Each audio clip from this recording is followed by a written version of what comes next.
കഴിഞ്ഞ ക്ലാസ്സിൽ നമ്മൾ ഇമേജ് ഫോർമേഷൻ പഠിച്ചു. ഇന്ന് ഒരു ഓബ്ജക്റ്റ് ഒരു മിററിന്റെ മുമ്പിൽ യു ഡിസ്റ്റൻസിൽ വെച്ചാൽ എവിടെ അതിന്റെ ഇമേജ് എത്ര ഡിസ്റ്റൻസിൽ ഫോം ചെയ്യും, അതിന്റെ ഫോക്കൽ ലെങ്ത് എഫ് ആണെങ്കിൽ എന്നുള്ളതാണ് ഇന്ന് ചെയ്യാൻ ഉദ്ദേശിക്കുന്നത്. നോക്കൂ, അപ്പോ ആദ്യം ഞാൻ അതിൻ്റെ ഒരു ഫിഗർ വരയ്ക്കാണ്. ഇമേജ് ഫോർമേഷൻ ഇതാ ഒരു കോൺകേവ് മിറർ വരച്ചു. എവിടെ ഞാൻ ഇത് കുത്തുന്നോ അവിടെ ഞാൻ സി എന്ന് മാർക്ക് ചെയ്തു. ഇവിടെ സി സെന്റർ ഓഫ് കർവേച്ചർ. ഇത് കോമ്പസ് കുത്തിയ ഭാഗം സി എന്ന് മാർക്ക് ചെയ്തു. എന്നിട്ട് ഇത് കോൺകേവ് മിറർ എന്ന് കാണിക്കാൻ അവിടെ റിഫ്ലക്റ്റിംഗ് സർഫസ് മാർക്ക് ചെയ്തു. അതിന്റെ ഒത്ത നടുക്കായിട്ട് പോള് മാർക്ക് ചെയ്തു. അതിനുശേഷം പോളിനെയും സെന്റർ ഓഫ് കർവേച്ചറിനെയും കണക്ട് ചെയ്തിട്ട്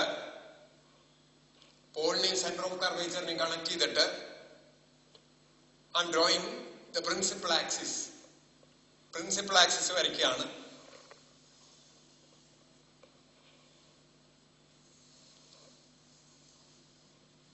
പ്രിൻസിപ്പൽ ആക്സിസ് വരച്ചു. പോൾ ഇനി അതിന്റെ ഒത്ത നടുക്കായിട്ട് ഇപ്പൊ നമ്മള് എടുക്കുന്നത് ഫോർ എക്സാമ്പിൾ നമ്മള്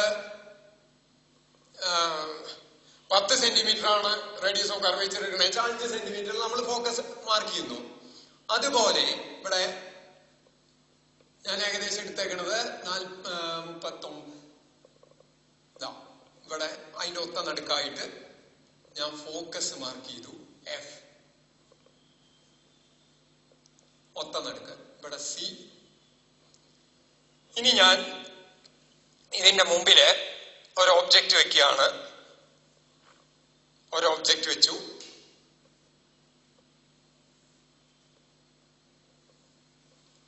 the object P OB be an object.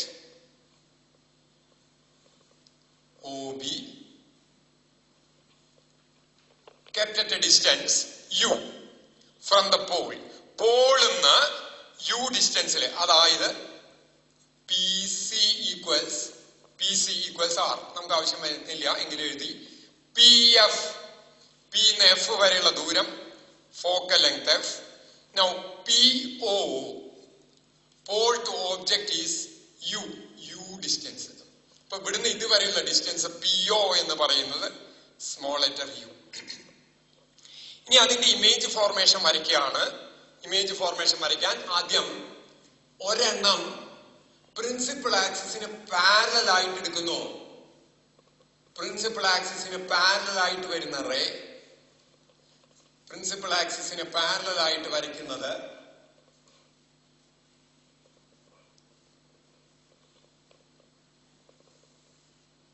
After reflection വരച്ചു കഴിഞ്ഞാൽ ഉടനെ തന്നെ നമ്മൾ ഇത് മാർക്ക് ചെയ്തു. എങ്ങനെയാ ഡയറക്ഷൻ എന്ന് മാർക്ക് ചെയ്തു. ഇങ്ങോട്ട് ഡയറക്ഷൻ ഇട്ടു. After reflection passes through the focus. After reflection passes through the focus. ഫോക്കസിൽ കൂടെ കടന്നു പോകുന്നു.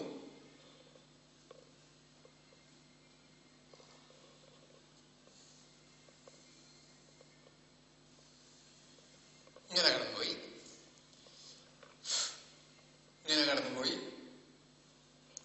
ഇപ്പൊ അത് മാർക്ക് ചെയ്തു. ഡയറക്ഷൻ ഇങ്ങനെ പോണു, ഇങ്ങനെ പോയി. ഇനി ഒരെണ്ണം ഞാൻ പോളിലേക്ക് വരയ്ക്കുകയാണ്.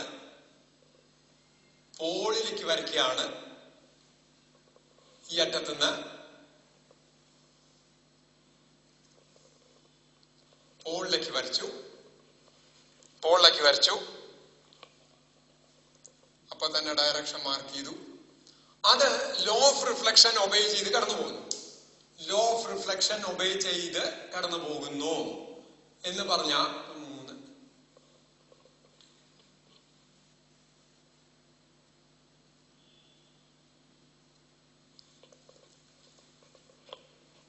അത് ഇങ്ങനെ ഈ ആംഗിൾ തന്നെ ഇപ്പുറത്തേക്ക് എടുത്തു, എന്നിട്ട് വരയ്ക്കുന്നു.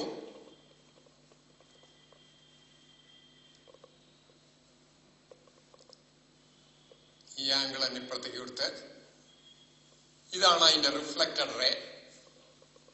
റിഫ്ലക്റ്റഡ് റേ പോളിലേക്ക് വരച്ചത്. അപ്പൊ ഇത് രണ്ടും കൂട്ടിമുട്ടുന്നില്ല, ഈ സൈഡിൽ കൂട്ടിമുട്ടില്ല. അപ്പൊ അത് എവിടെ കൂട്ടിമുട്ടും? ബാക്കിലേക്ക് പ്രൊഡ്യൂസ് ചെയ്യുമ്പോഴാവും കൂട്ടിമുട്ടുക. അപ്പൊ ഞാൻ ഇത് ബാക്കിലേക്ക് പ്രൊഡ്യൂസ് ചെയ്യുന്നു, ബാക്കിലേക്ക് പ്രൊഡ്യൂസ് ചെയ്യുന്നു. നോക്കാം, ആദ്യം ഫോക്കസിൽ കൂടെ ഉള്ളതിനെ ബാക്കിലേക്ക് പ്രൊഡ്യൂസ് ചെയ്യുന്നു. അത് ഡോട്ടഡ് ലൈൻ ആയിട്ടാണ് വരയ്ക്കേണ്ടത്.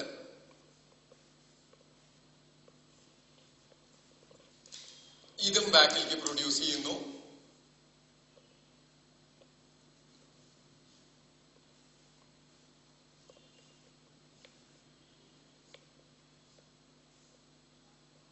അത് കൂട്ടിമുട്ടുന്നവിടത്ത് ഇമേജ് ഫോം ചെയ്യുന്നു. അതിനെ ഞാൻ IM എന്നെടുക്കുന്നു. അതിനെ ഞാൻ IM എന്നെഴുതുന്നു.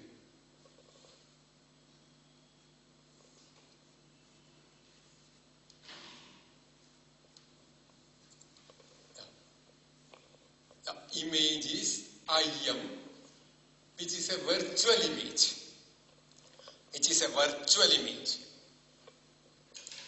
The image is a virtual image. Virtual എന്ന് പറഞ്ഞാൽ മിററിന്റെ ഉള്ളിൽ ഫോം ചെയ്യുന്ന ഇമേജ് ആണത്. IM.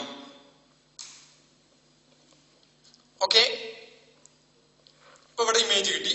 Which is at A distance V from the mirror pole. അപ്പൊ അങ്ങനെ വരുമ്പോ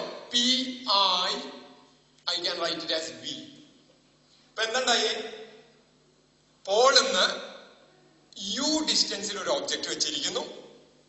ആ ഒബ്ജക്റ്റ് വെച്ചത് Fനും Pക്ക് ഇടയിലാണ്.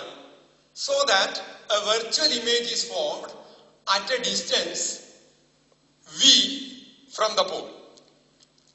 Okay? Now my task is to form a relation between U, V and F.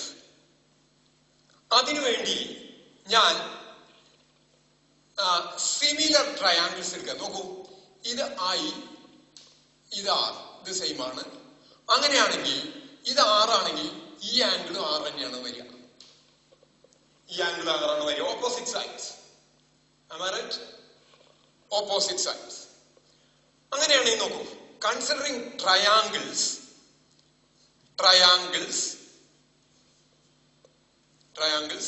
POB and PIM.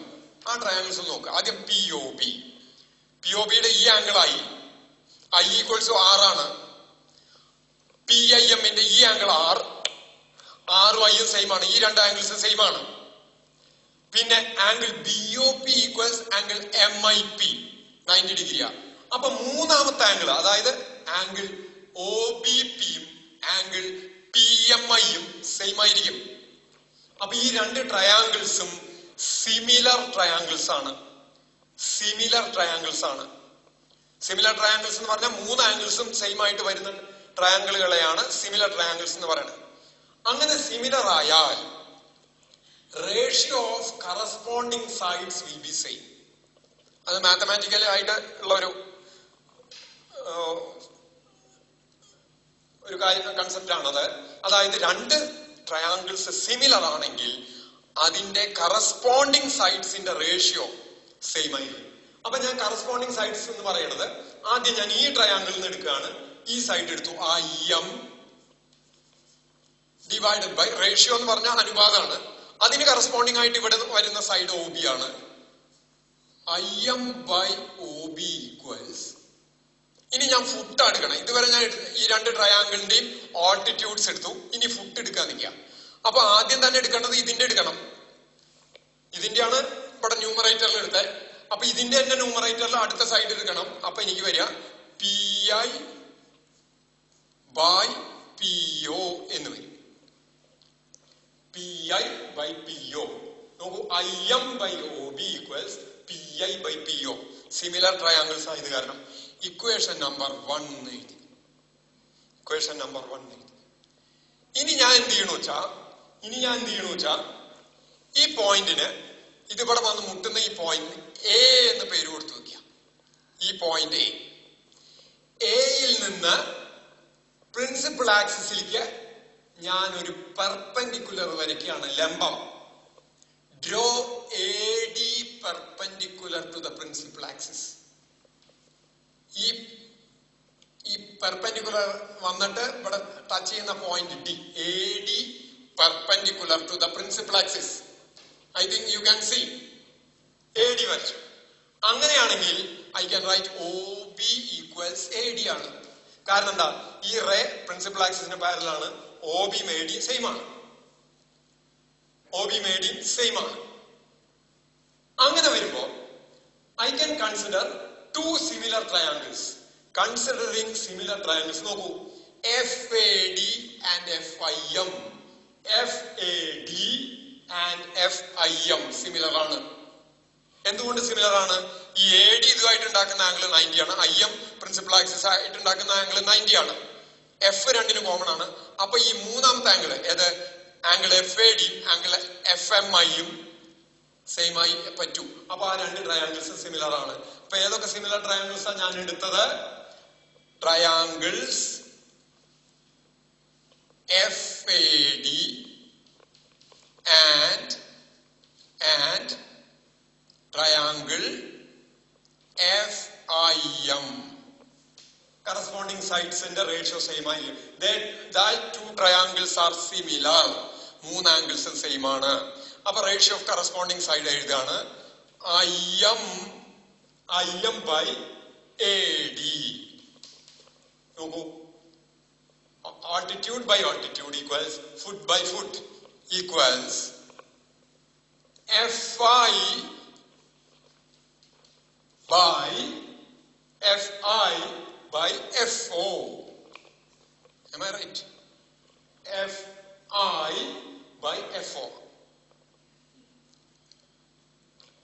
Okay, ഏതൊക്കെ എടുത്തേ? FIM ഉം FAD എടുത്തേ. അപ്പോ ഇതുവരെയുള്ളത് FI by FD. Sorry, not FO, FD. Now നോക്ക, ഈ FT എന്ന് പറയുന്നത് നമ്മള് ഇതിന്റെ അപ്പറേച്ചർ വളരെ ചെറുതായി, ഇത്ര വരയ്ക്കുന്ന അപ്പറേച്ചർ ഒന്നും വരുന്നുണ്ടാവില്ല. നമ്മുടെ ഈ ഉള്ളം കയ്യിൽ കൊള്ളണ ഇതേ ഉണ്ടാവുള്ളൂ. അങ്ങനെ വരുമ്പോ ഇത്ര സൈസാ വരണേച്ചാ ഈ A എന്ന് വരയ്ക്കുന്ന പെർപെൻഡിക്കുലർ ഏകദേശം ഈ D എന്നുള്ള പോയിന്റ് P എന്നുള്ള പോയിന്റ് ഓൾമോസ്റ്റ് സെയിം ആയിട്ടാ നിൽക്കുക. വേറൊരു വിധത്തിൽ പറഞ്ഞ FD approximately equal to FP എന്ന് പറയാം. And that is equal to small f.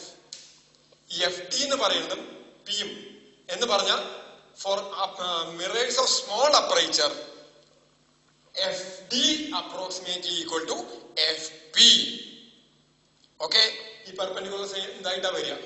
അപ്പോ that is equal to F. അപ്പൊ എന്താ എഴുതാം? നമ്മുടെ ഈക്വൽസ് FI by FP എന്ന് എഴുതാം. Equation number 2. ഒന്നിന്റെയും രണ്ടിന്റെയും ഇടത് വശങ്ങൾ ADക്ക് പകരം നമുക്ക് എന്ത് എഴുതാം? OB എന്ന് എഴുതാം. ADക്ക് പകരം OB എന്ന് എഴുതാം.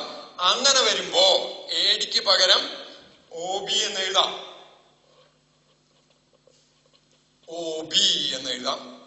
അങ്ങനെ വരുമ്പോ ഇക്വേഷനുകളുടെ ഇടതുവശങ്ങൾ സെയിം ആണ്. അപ്പൊ വലതുവശങ്ങൾ സെയിം ആയേ പറ്റൂ. അപ്പൊ എനിക്ക് എന്താ എഴുതാം? PI by PO equals FI by FP എന്ന് എഴുതാം. Now what is PI? PI എന്ന് പറഞ്ഞ pole to image. Pole to image എന്ന് പറഞ്ഞ V ആണ്. ഇവിടെ എഴുതിയിട്ടുണ്ട് V by pole to object U. PO equals U. FI, F to P.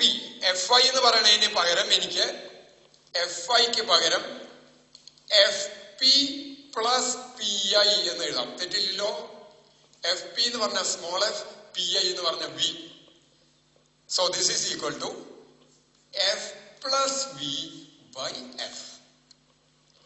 F plus V by F. Cross multiply ചെയ്യാം. Cross multiply ചെയ്യുമ്പോൾ ഈ എഫ് എടുത്ത് ഇങ്ങോട്ട് multiply V F equals U F plus U V. നമുക്ക് V ആണ് കാണേണ്ടത്, പക്ഷെ ഇത് ഒക്കെ മൾട്ടിപ്പിൾസ് ആയിട്ടാ വരണേ. വി ഒറ്റയ്ക്കായിട്ട് ഒരു ഭാഗത്ത് വരുന്നില്ല. അത് കിട്ടാൻ വേണ്ടിയിട്ട് ഒരു വിദ്യ പ്രയോഗിച്ചാൽ മതി. Throughout U V F കൊണ്ട് ഡിവൈഡ് ചെയ്യുക. Divide this equation by U V F. അപ്പൊ ഇതിനെ യു വി എഫ് കൊണ്ട് ഡിവൈഡ് ചെയ്യുക. U into V into F. ഇതിനെയും യു വി എഫ് കൊണ്ട് ഡിവൈഡ് ചെയ്യുക. ഇതിനെയും യു വി എഫ് കൊണ്ട് ഡിവൈഡ് ചെയ്യുക. അപ്പൊ ഇവിടെ ഈ വി എഫും വെട്ടിപ്പോയ 1/u ഈക്വൽസ്, ഇവിടെ യു എഫും പോയ 1/v, ഇവിടെ യു വി വെട്ടിപ്പോയ 1/f എന്ന് വരും. ഇതിനെ എപ്പുറത്തേക്ക് കൊണ്ടുവന്നാൽ 1/f equals 1/u minus 1/v എന്ന് കിട്ടും. ഓർ 1/v മാത്രമായിട്ടാ കാണേണ്ടത് എന്ന് വെച്ചാൽ 1/v equals 1/u minus 1/f എന്ന് എഴുതാം. ഇങ്ങനെ എഴുതാം. പക്ഷെ ഫോക്കൽ ലെങ്ത് കണ്ടുപിടിക്കേണ്ട സന്ദർഭം പറഞ്ഞ 1/f equals 1/u minus 1/v. Or 1/v v കണ്ടുപിടിക്കേണ്ട 1/v equals 1/u minus 1/f. This is an equation, mirror equation, in which case the object is kept between pole and focus.